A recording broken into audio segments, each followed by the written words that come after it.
오늘은 부활절 6번째 주일 성서정과 본문 중에 하나인 요한복음 14장 23절에서 29절까지의 말씀을 통해서 성령을 기다리며 라는 제목의 말씀으로 하나님의 은혜를 나누도록 하겠습니다. 교회력은 1년 동안에 예수 그리스도의 생애를 따라가면서 시간이 다름 아닌 하나님이 주인이심을 우리가 고백하는 그런 교회의 전통입니다. 교회력은 지난번에도 한번 말씀드렸듯이 이 세 개의 중심절기가 있습니다. 이게 뭐죠? 그것을 핵심 뼈대로 이제 살을 붙여 나가는데 그 세 개가 뭐였죠?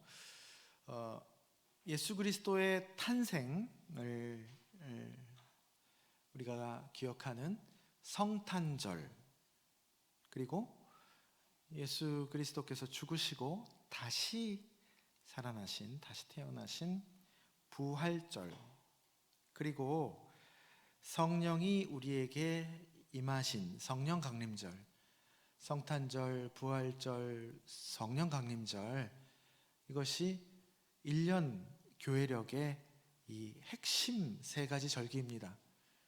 추수감사절은 안 들어갑니다.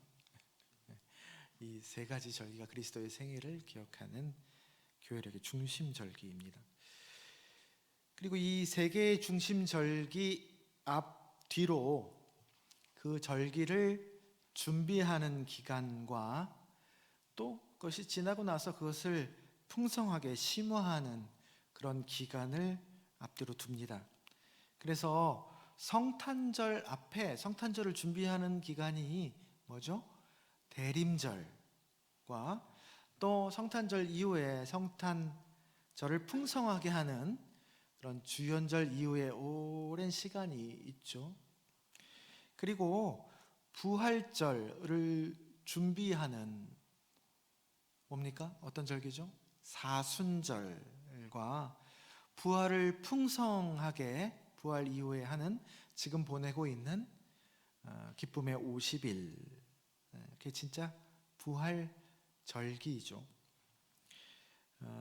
그래서 오늘이 부활절 6번째 주일, 거의 50일 막바지에 이르렀습니다. 그리고 이제 다음 주가 성령 강림절이죠. 이 지금 보내고 있는 부활을 풍성하게 하는 이 7주의 기간이 또한 성령 강림절, 다음 주에 오는 성령 강림절을 준비하는 기간이기도 합니다. 그래서 이 자체의 메시지가 있는 것이죠. 예수 그리스도의 부활을 누리는 시기이지만 동시에 그 시기는 성령을 기다리는 시기이기도 하다. 그래서 부활절 후반부 5주, 오늘이 6번째 주, 다음 주 7번째 주, 지난주, 이번 주, 다음 주는 이 메시지가 들어가 있습니다. 성령에 대한, 성령을 기다리는 메시지가 들어가 있습니다. 요한복음 13장부터 17장까지 소위 예수님의 고별 설교죠. 그 말씀을 이 3주간 동안 나눕니다. 예수 그리스도의 떠남이 곧 성령의 오심을 낳는다라는 아주 귀한 메시지입니다. 예수가 떠난다는 것은 슬픈 일이죠. 슬픈 일이지만 예수님이 자꾸 말씀하시는 것이 슬픈 일이지만 동시에 지극히 좋은 일이다. 안타깝지만 사실 아름다운 것이다. 더 깊어지는 것이다. 라고 말합니다. 지난주 참 이렇게 똘똘했던 제자인 가룟 유다가 공동체를 떠나죠. 지난주 본문이었지 않습니까? 그리고 예수 그리스도도 그 자리에서 나 죽어서 떠난다고 고별사를 하시고 또 밖으로는 유대인 사회, 로마 제국으로부터도 억울한 박해를 받는 그 삼중고예요. 삼중고. 밖에서 무속에서는 이걸 뭐라 그러죠? 삼재라고 그러죠.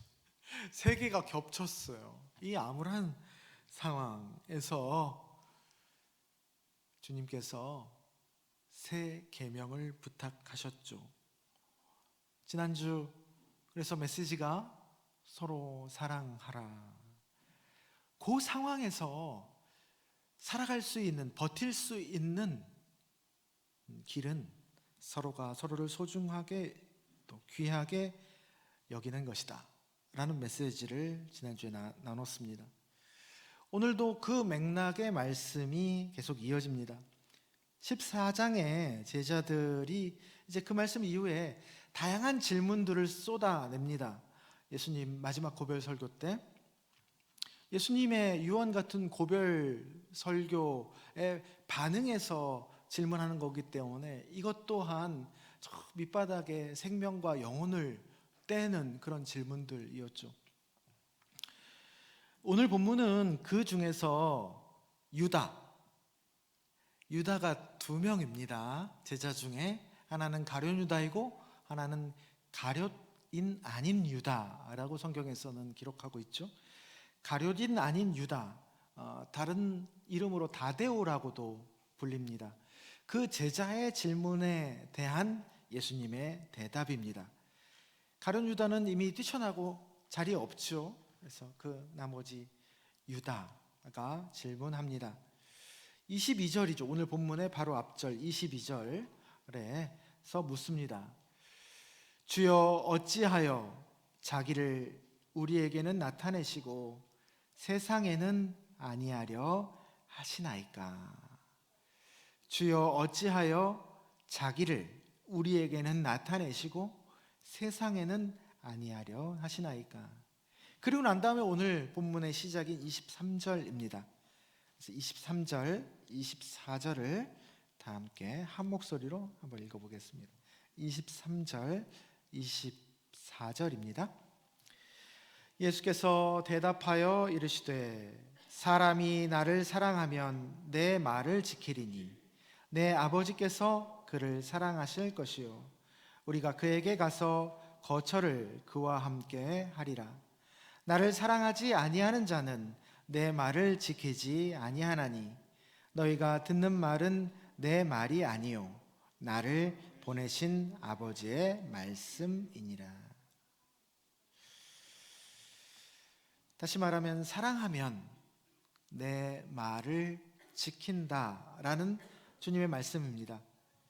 지킨다는 원어는 간직하다, 소중히 여기다라는 뜻입니다. 사랑하는 이는 그 사랑하는 이의 말을 소중하게 여긴다, 늘 곁에 둔다라는 것이죠. 그 말의 가치를 알아보고 그러니까 그것을 점점 누구보다도 알아듣는 감각이 있습니다. 지지난주에 봤던 그 양은 목자의 음성을 기가 막히게 알아듣는 것이죠. 우리가 영상도 보지 않았습니까? 그것을 체득하는 겁니다. 요한복음은 1장에서부터 말씀은 곧 하나님이라는 선언을 하고 있고 그 서문의 강론이 그 이후의 요한복음 그 이후의 내용들이죠.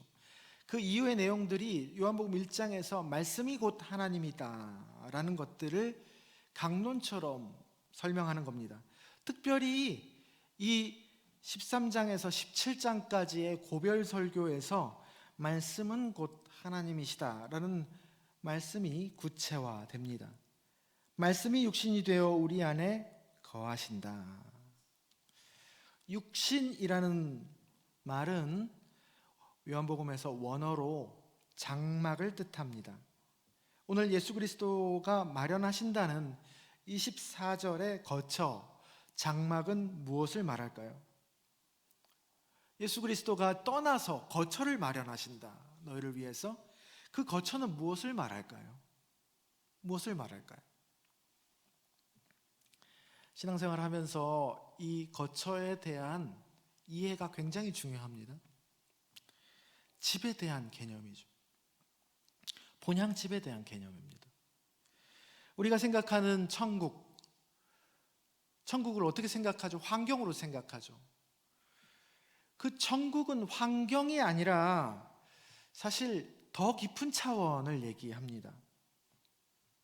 말씀이고, 말씀이 거처가 되는 것이죠. 말씀이 육신이 되고 장막이 되고, 그 말씀은 곧 하나님이시기 때문에 하나님 그분 자체가 곧 거처이고 장막입니다. 다시 말하면 거처는 어떤 환경이 아니라 관계의 자리이죠. 관계의 궁극점인 사랑이 곧 거처이고 우리의 본향집입니다.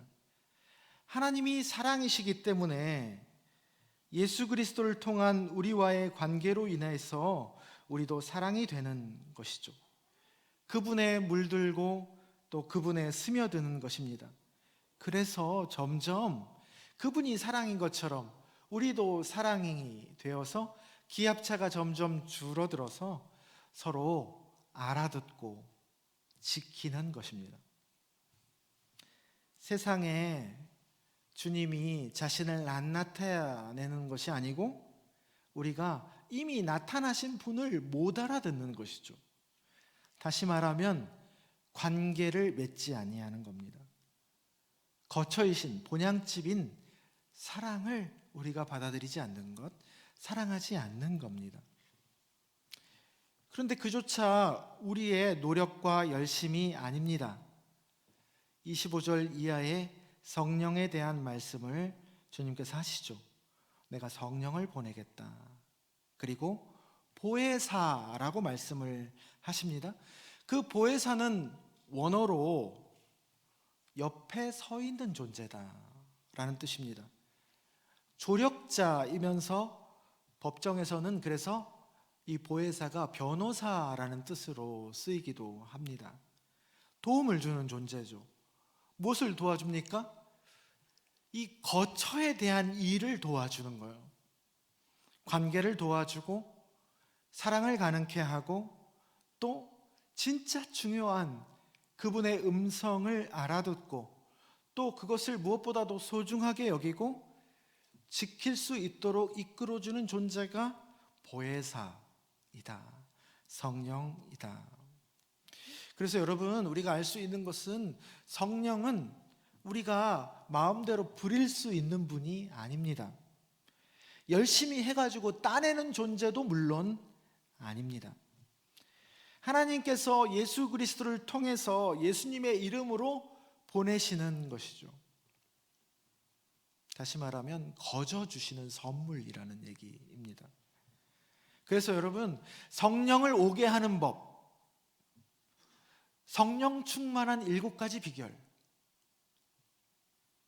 이런 것은 성경의 맥락과 맞지 않습니다. 여러분, 우리는 성령을 떠올리면 보통 은사가 떠오르죠. 은사가 곧 성령이 아닙니다. 성령이 은사를 내리시는 것이죠. 또한 은사가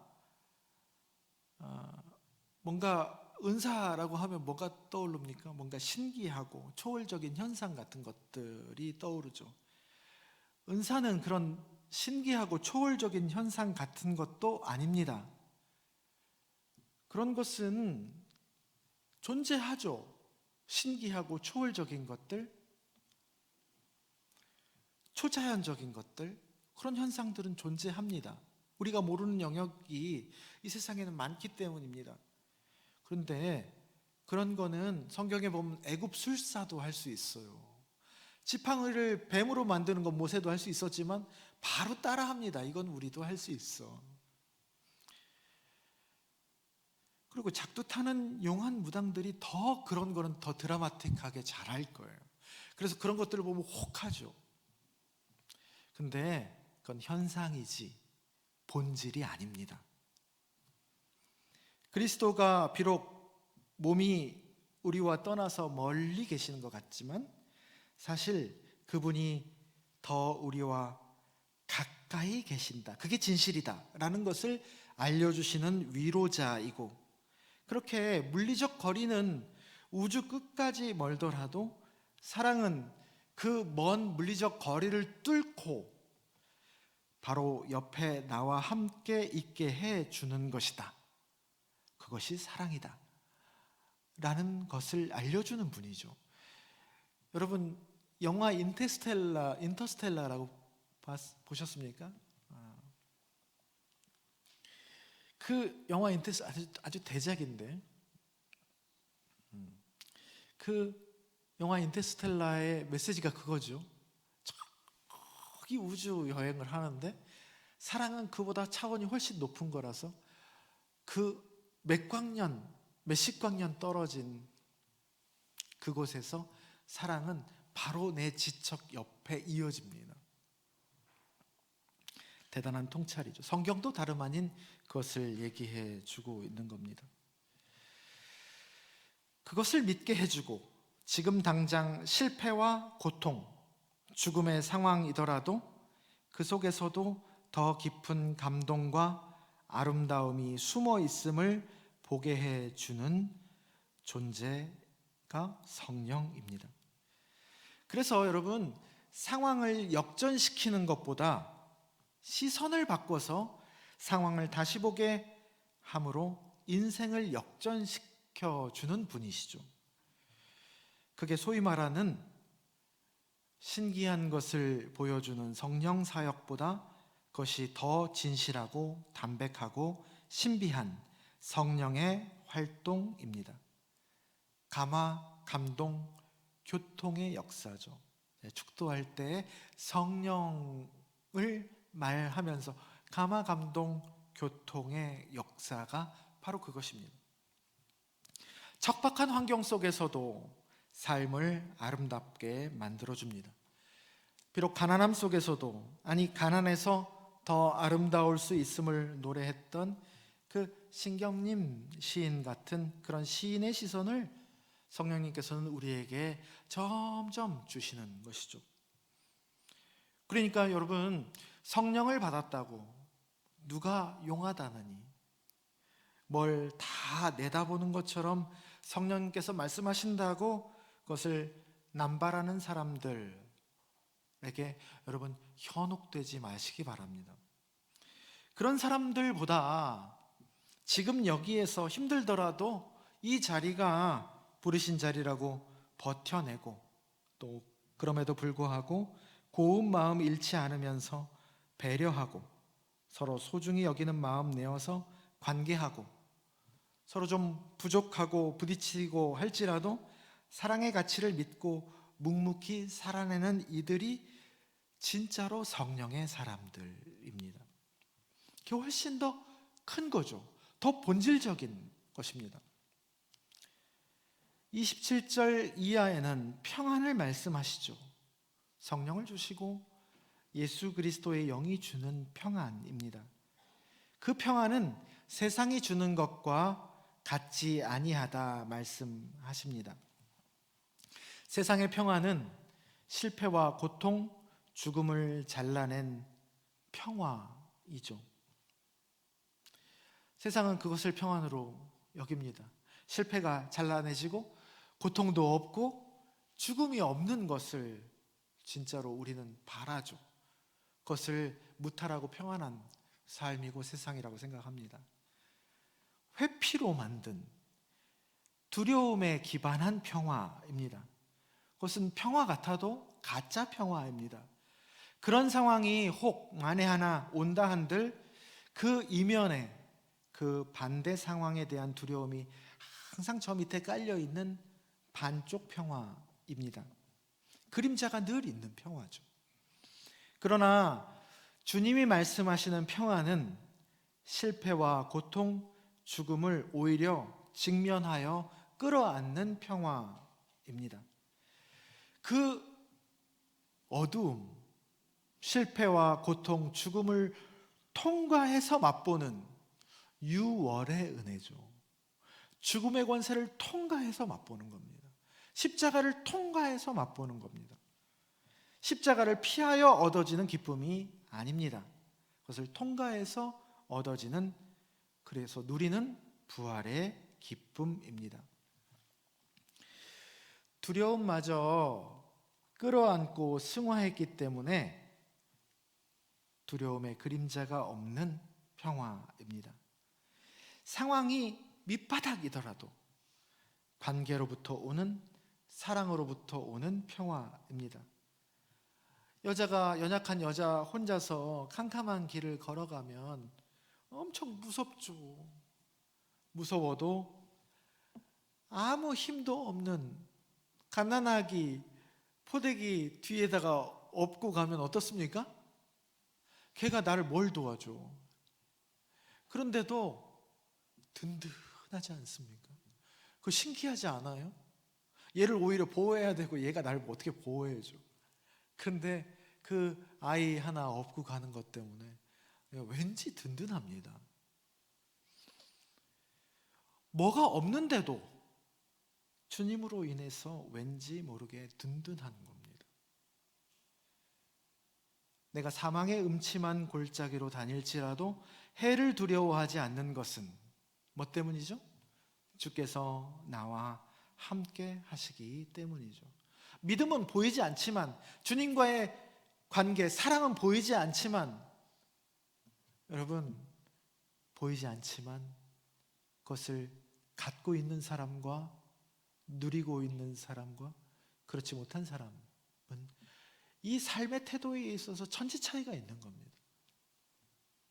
상황을 얘기하는 게 아니에요. 어떤 상황이라도 내 안에 든든한 무엇을 갖고 살아가는 것이죠. 살아가는 낮은동산교회 성도 여러분, 떠남, 잃어버림 같은 힘들고 불안하고 걱정스러운 상황에서 주님과의 사랑, 또 그 사랑에서 오는 상황을 달리 보는 감각과 시선, 또 보이지 않는 그리스도를 더 가깝고 든든하게 맛보게 해주는 성령님이 주시는 진정한 평화, 이러한 선물들로 인해서 마음에 근심하지 말고 두려워하지 마시길 바랍니다. 그래서 주님이 가신 것을 슬퍼하는 상황에서 사랑의 시선과 평안의 마음으로 본다면 오히려 그것을 기뻐 여길 것이다 말씀하신 그 주님의 말씀처럼 우리가 그렇게 부활의 사람, 성령의 사람으로 살아가게 되기를 주님의 이름으로 축원합니다.